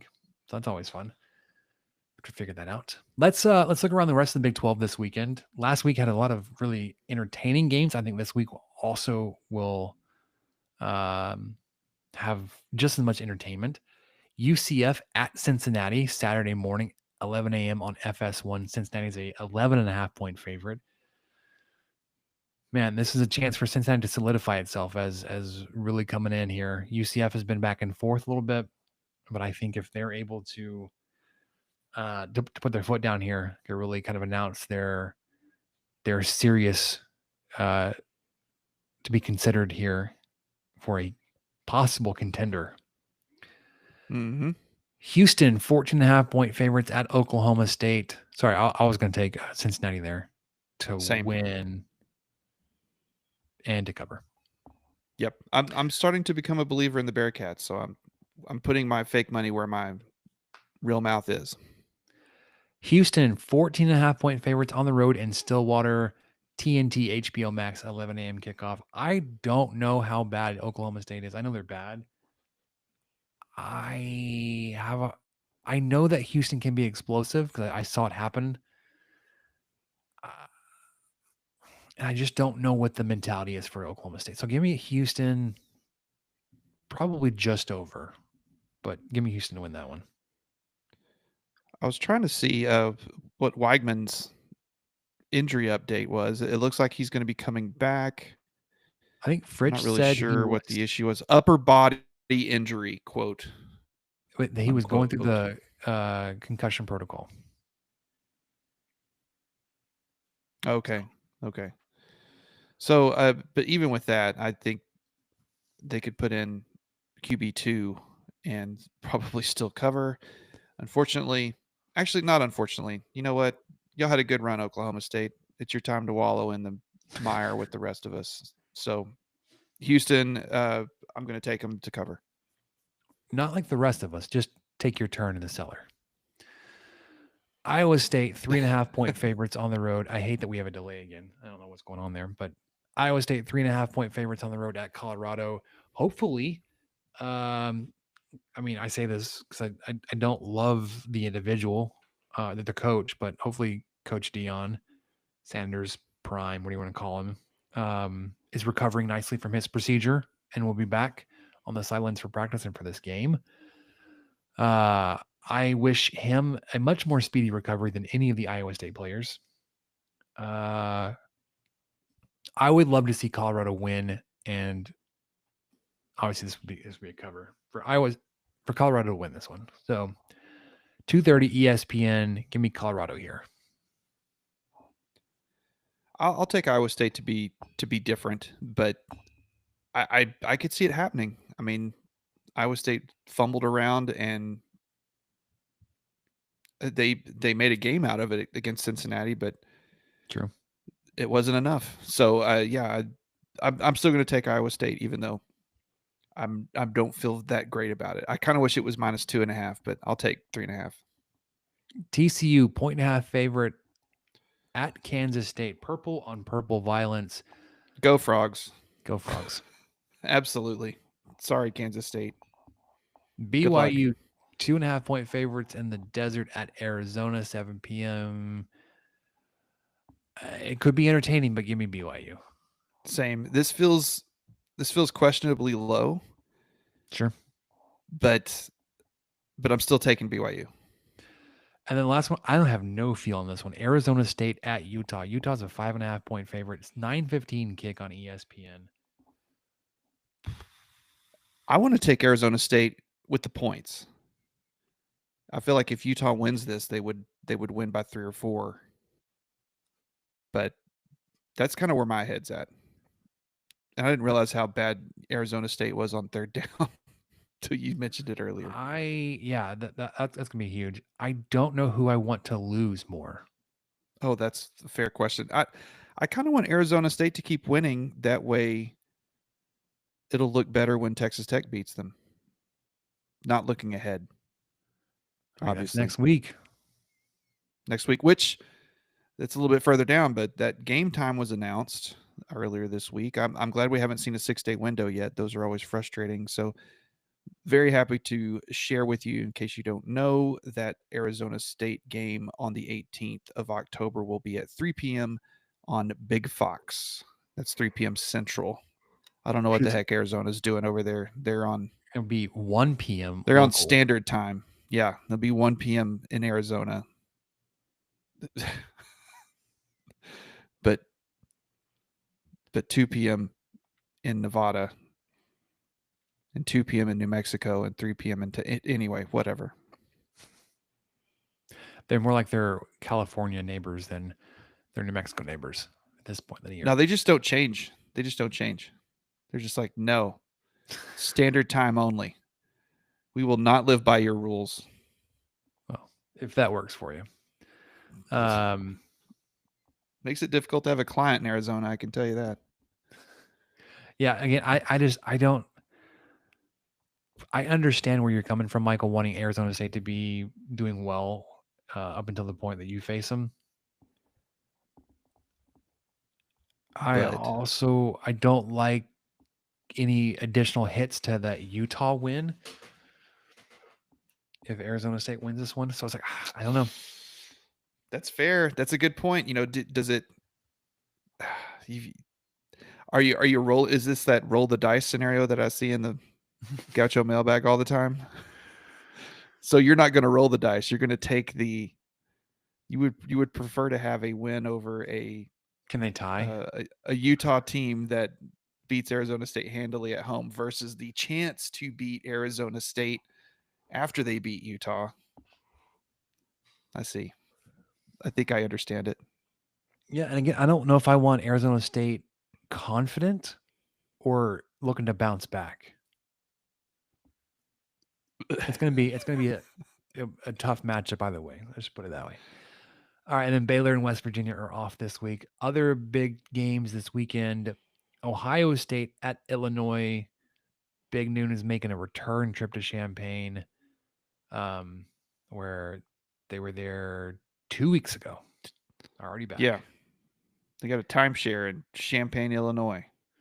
And then game day is going to Eugene for the Indiana-Oregon game, but ESPN, ABC is not broadcasting that one. Michael found this one out. CBS is handling those duties, which, why? Why would you? I guess is the top 10 matchup. But I understood. Choice. And I understood both Big Noon and game day going to Ohio State, Texas in week 1. And that was probably more for Corso than anything, but so that made sense. But it's just kind of strange to go to, because obviously I think ESPN didn't broadcast that one. That was a Big Fox kickoff for all the Ohio State fans that love 11 a.m. kicks. Anyway, so that was an exception, but this is kind of a little bit different. If Arizona State wins this weekend, do they host a? There wouldn't be game. It wouldn't be big noon. They're not rated It could highly be. enough to be game day, would it? I don't even know what this SEC schedule looks like next weekend.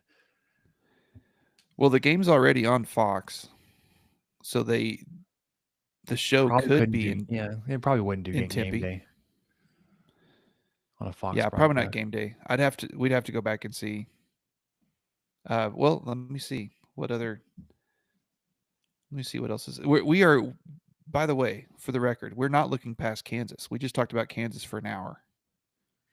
This is not us looking past Kansas. I do not want to be accused of that. I will take umbrage to it. But next week, the other games that could possibly be candidates, LSU at Vandy, if Vanderbilt's still ranked. What else we Ole got? Miss, Georgia, Tennessee, Alabama.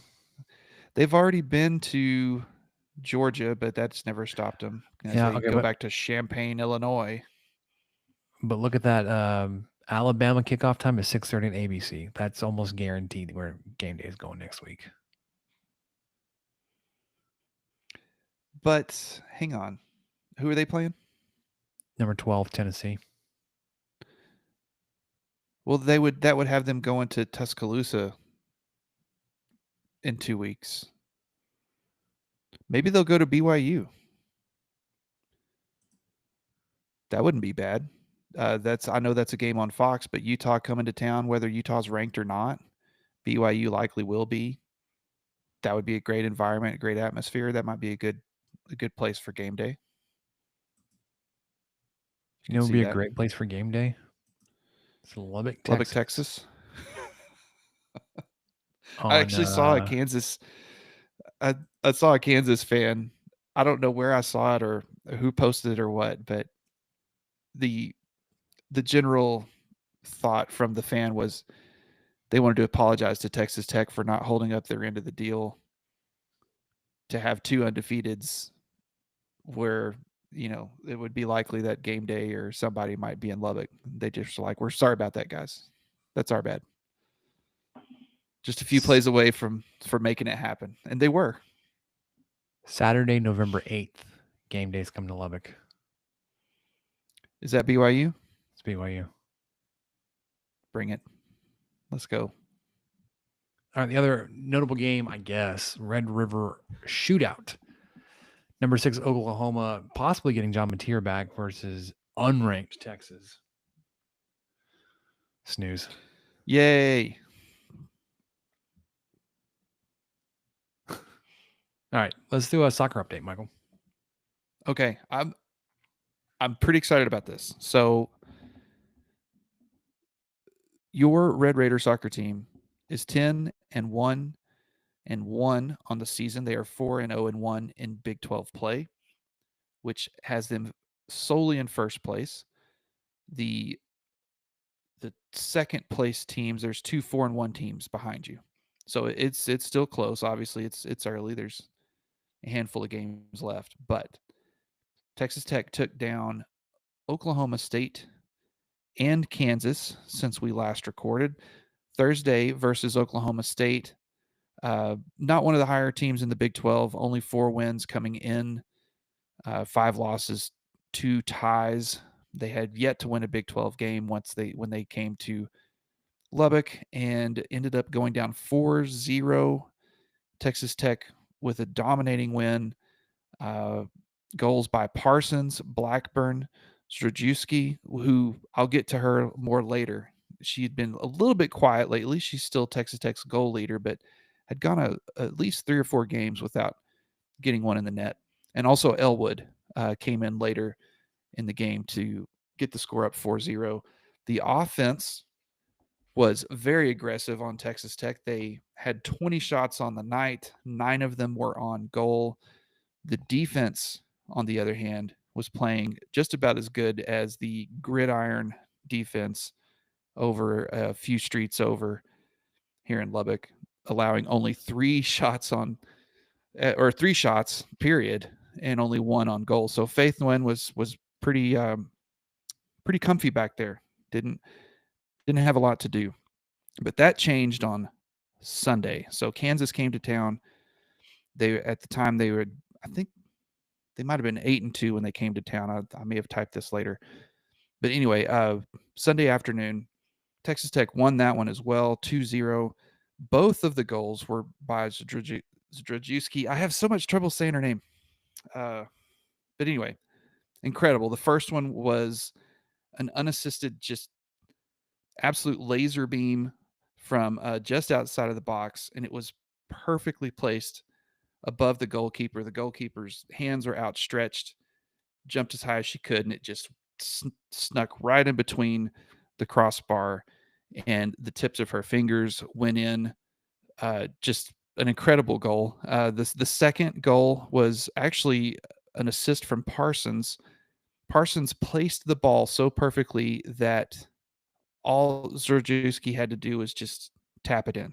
I mean, just it moved slow. It was like seeing someone bowl a strike in bowling, where the ball just rolls as slow as it possibly can, but yet it still knocks down all the pins. So felt for the goalkeeper on that one, who was awesome, by the way. I think Tech could have scored a few more goals, but Sophie Daw was back there. She had 5 saves on the day.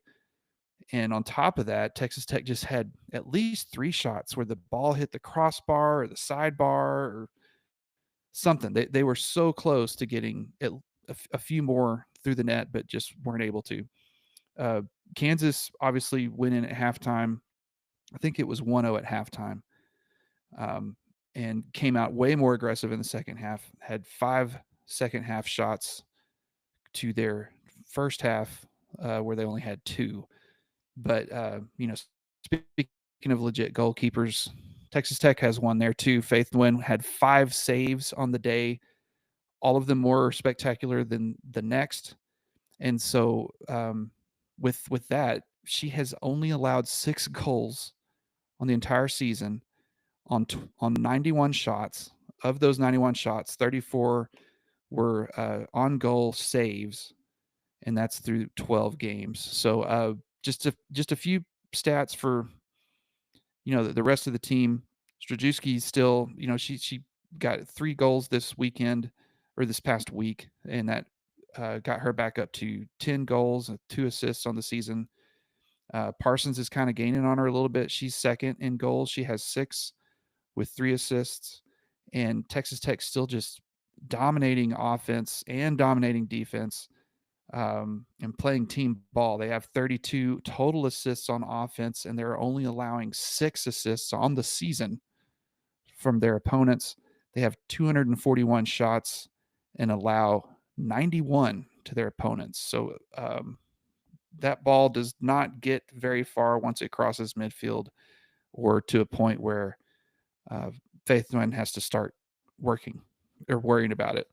So anyway, defense lives here in football and football. Also on the standings, I forgot to mention that. So Texas Tech has started citing Top Draw Soccer in their rankings. So Top Draw Soccer has Texas Tech ranked at number 9th in the country. So we've got 2 top 10 teams here on campus. Baylor's 12, Colorado's 13, TCU is 15. And in the United Soccer Coaches poll, Texas Tech is 11, and then Baylor and Duke are tied at 14. TCU is at 17. Colorado is at 24. West Virginia is at 25. Something to note there, Baylor is on both of these, and Texas Tech beat them in the Big 12 opener. But Tech will go on to play TCU, obviously, this Friday. That's a big one I'll get to here in just a second. They will play Colorado. Arizona State's not ranked, but they're a 9-win team. So, still some good soccer left to play. But Friday, that's where I'm headed. TCU's coming to town. They're 10-2. They're 4-1 in Big 12. They're tied for second. It's 7:00 kick here at the John Walker Soccer Complex. TCU was undefeated until was that right? TCU's not 10-2. I think I have that wrong. Let me go back and see where I'm at, because excuse me, I wrote down 10-2, but then I knew they were undefeated. No, yeah, they're 10-2. They were undefeated in Big 12 play at least. So Colorado took them down in Fort Worth on Thursday, 3-1. TCU did bounce back and get a 3-1 win of their own versus Iowa State at home. And they will be here at 7 o'clock. It's Friday night. Weather looks good. We've already bought our tickets. Let's go. Beyond that, Texas Tech will have a 3-game road trip at Arizona State, Arizona, and Colorado before coming back home and finishing their regular season play versus Kansas State and UCF at the end of the month. So pretty exciting stuff going on over on the soccer side of things, really putting it together and getting some great some great teamwork from the girls up front and from your goalkeeper, being able to stifle the few shots that she does have to face. So get out there on Friday and listen to Seeing Scarlet. They will have a lot more info and in-depth analysis of the Texas Tech soccer squad. I'm not sure though if they could pronounce Zadrewski as good as you can though. I think I'm I so do glad it that you- differently every time. I'm so glad you do that because I was like, one, I've never heard that name officially pronounced. So looking at it, I was like, I'm going to butcher this. The ZD combination, ZDR. It's true. It's Zra- well, Zadrewski. yeah, You and nailed it. and I know you did. well, thank you. I'm probably still butchering it because I swear Haxton says it differently during the broadcast, and I caught part of the local news last night after the Monday Night Football game, which was nuts. But I swear she says it differently too. So I don't know. I think we've got at least 3 pronunciations out there. I think it was last night. I don't think it was the Sunday night game. No, I don't think I caught the end of the Sunday night game. I caught the end of the Monday night game. Poor Chiefs. Just shot themselves in the foot. Just Zadrewski? So how does that even make sense? I just listened to her pronounce it on the official site, and it's even written out phonetically. Sherjeski. SHERJESSSKEE. Sherjeski. Well, if you say so. I put it phonetically in there. There you go. Because I couldn't make sense of it. Like I would look at her name and then I would hear Hax say it, and I'm thinking, that can't. Wait a minute. Sherjeski. That's not what those letters say. Why would the professional broadcaster? Why would he get be wrong? saying it wrong? Sorry, Hax. Should have never doubted you. No, you nailed it. Basketball, Michael. 4 weeks out. Lady Raiders tip off on Monday the 3rd. Men tip off on Tuesday the 4th. That is 27 and 28 days away, respectively, from now. Lady Raiders tip off versus North Carolina A&T. Texas Tech hosts Lindenwood.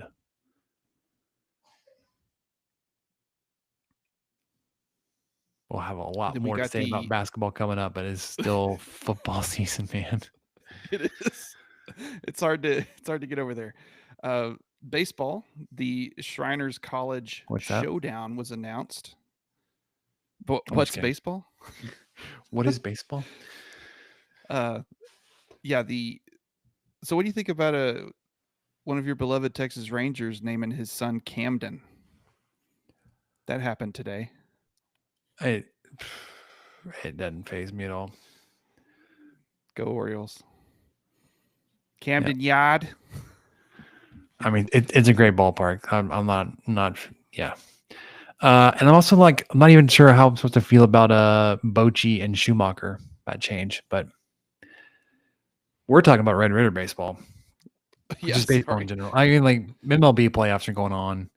I'm just so far removed because it's just Rangers have been out for a while. Can still very much appreciate losing on game number 162 to not only eliminate yourself, but eliminate the Astros all at the same time. It's fantastic work. But Cut off your nose to spite your face. Spider Face. Yeah. Shriners College Showdown. Oklahoma, Texas Tech will be game 1, Friday the 13th at 11 a.m. Other games that day, TCU, Vanderbilt, Oklahoma State, Arkansas. That's going to be a loaded tournament. Mm-hmm. Saturday, you match up with Vanderbilt, also at 11 a.m. And then you wrap up on Sunday versus Arkansas. I was just looking up how close is Corpus to Arlington. It's like about 6 hours. 6 hours? Okay. Not crazy different from if you were coming from Lubbock, like the good old days. It's a little further, but not by all that much. I, without doing a huge deep dive, like one of these things is not like the other. You look at the 6 teams at this tournament, and unfortunately, it's Texas Tech. I hate to agree with you. It's going to be another 1, 2, 0 or 3 start to the season. Sorry. Yeah, these have been happening even when the years Texas Tech has really been good. Just this opening tournament has never been their thing. Yeah, and I have a hard time getting on board with just the direction of the program, and I love what Tim Tadlock has done, but it also feels like his recruiting philosophy is just not modernized. From what I know, and I may know nothing, but all right, let's wrap this up with what do we learn, Michael? What do you say? Let's do it. All right. So I failed to mention coming out of the bye week last week, I was a winner, Michael. We walked into a dealership. I walked out with keys. We bought a new car. I say car. We bought a new vehicle. Was it a luxury car buying experience? Yes and no. Oh.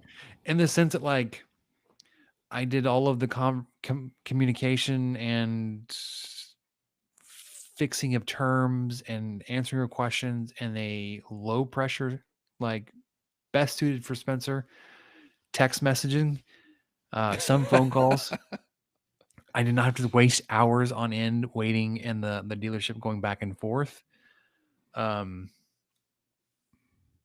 It was. So what color is your Escalade? It's gold. Oh, of course it is. Glittery gold. No. We got ourselves a minivan. I say ourselves. We got it for Samantha and the kids. I want to distance myself away from it, but it is actually loaded minivan. It's got the entertainment center in the back for the kids. All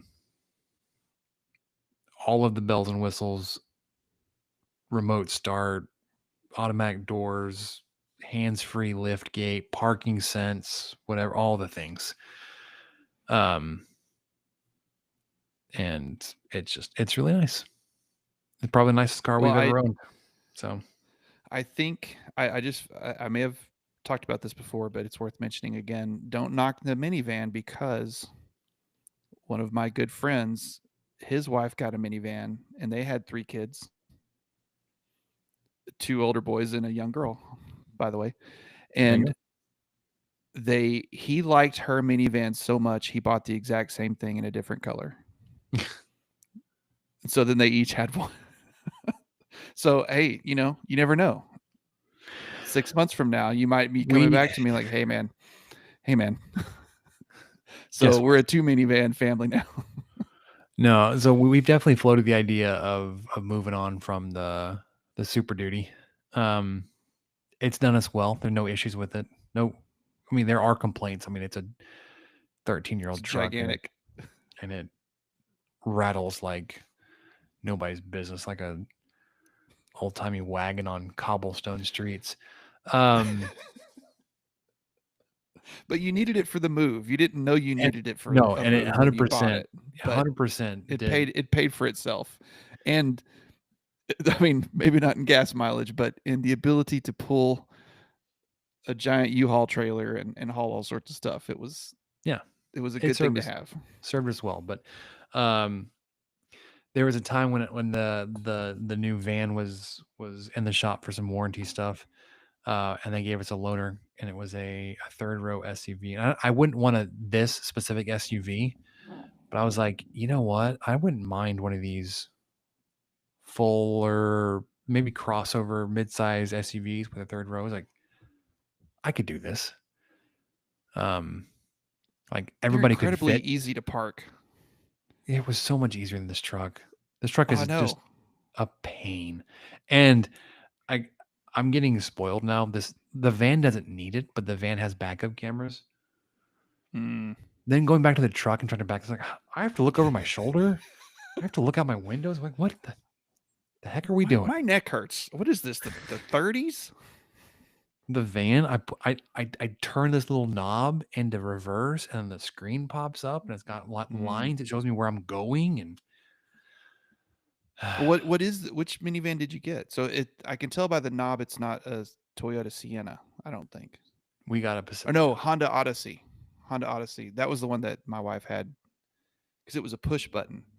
She got in there and it was like midnight because her flight had been delayed, and she was ticked off already because it was a minivan, and then she was ticked off again because she was like, how do I put it in drive?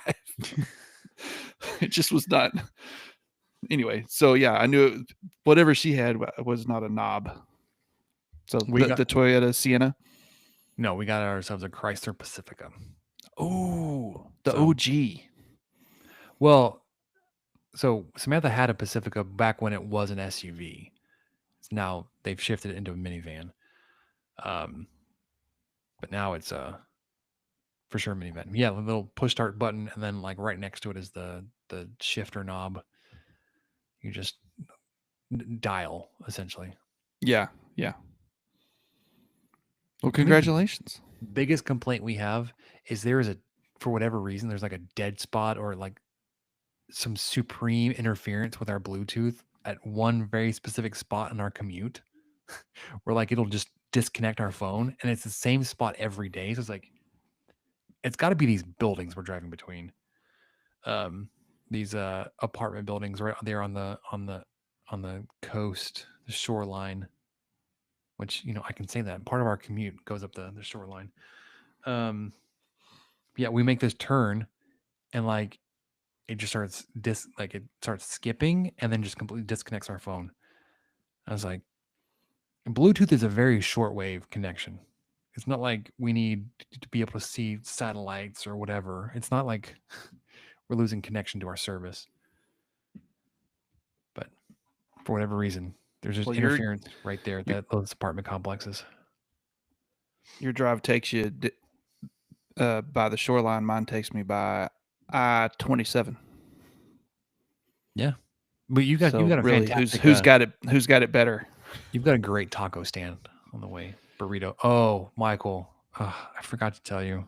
You would have known this. I was not prepared. I'm in breakfast taco country. They are yes, very serious about taco versus burrito. They're tacos down here. Tacos. Don't ever get caught making that mistake. I won't. Never again. You would never.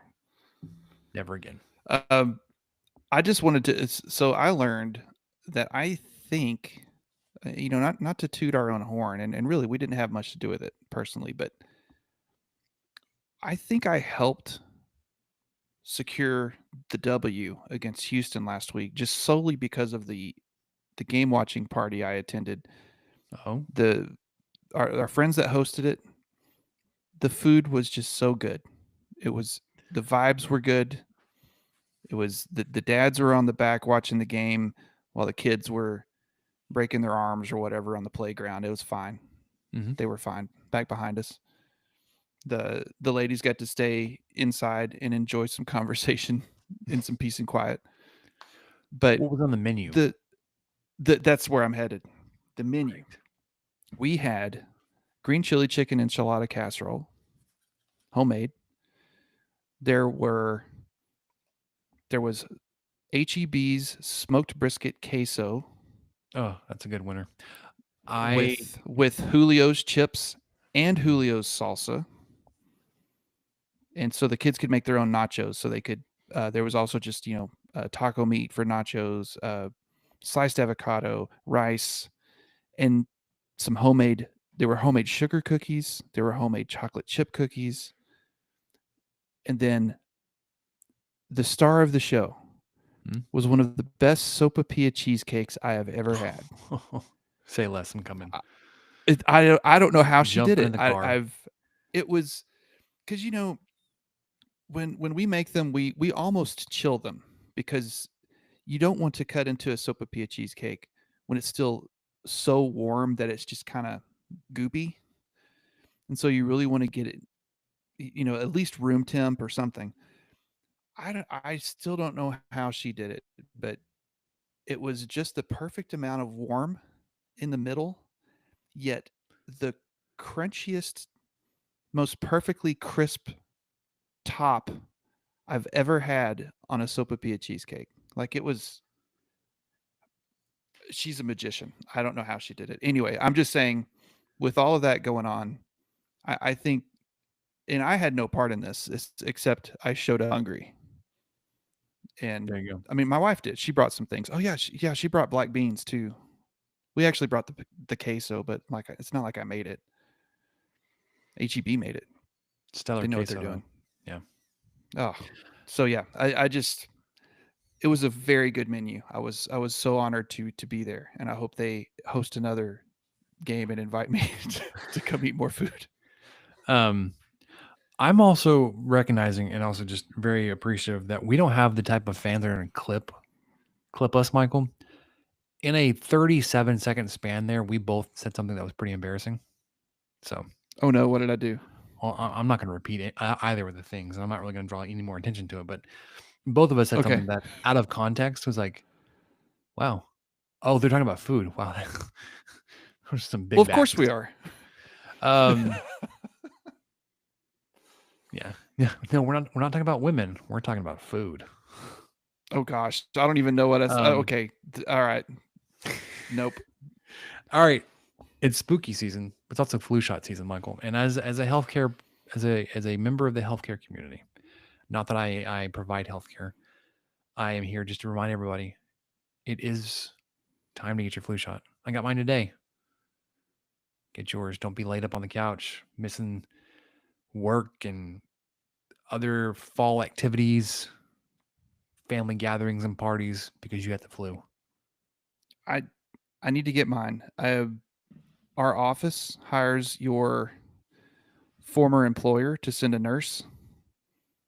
I see. You've got the Band-Aid to our office, and whoever wants one just goes and gets one. But I was at that conference when we did it this year, so I missed it.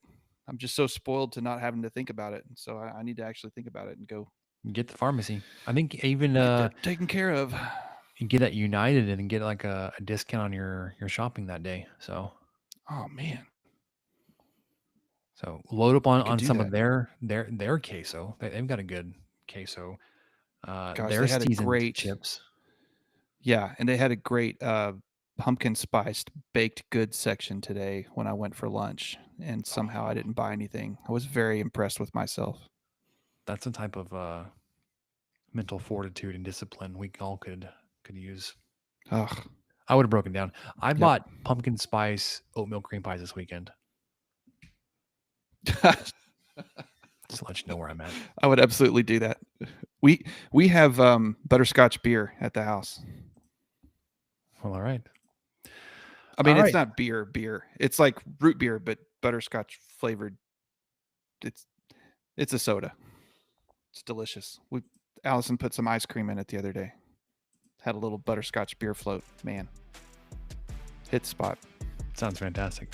Well, that'll do it for us at 23 Personnel Podcast, getting you ready for Kansas Jayhawks for homecoming this weekend. Michael and I both have Texas Tech securing the dub, covering We'll be back Saturday night for our instant reaction.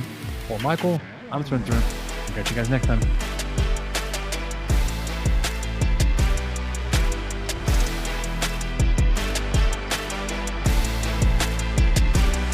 Thank you for listening to the 23 Personnel Podcast. Help us out by subscribing, rating the show, and leaving a review.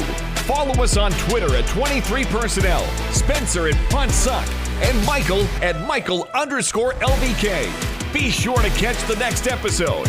And until then, guns up and let the tortillas fly.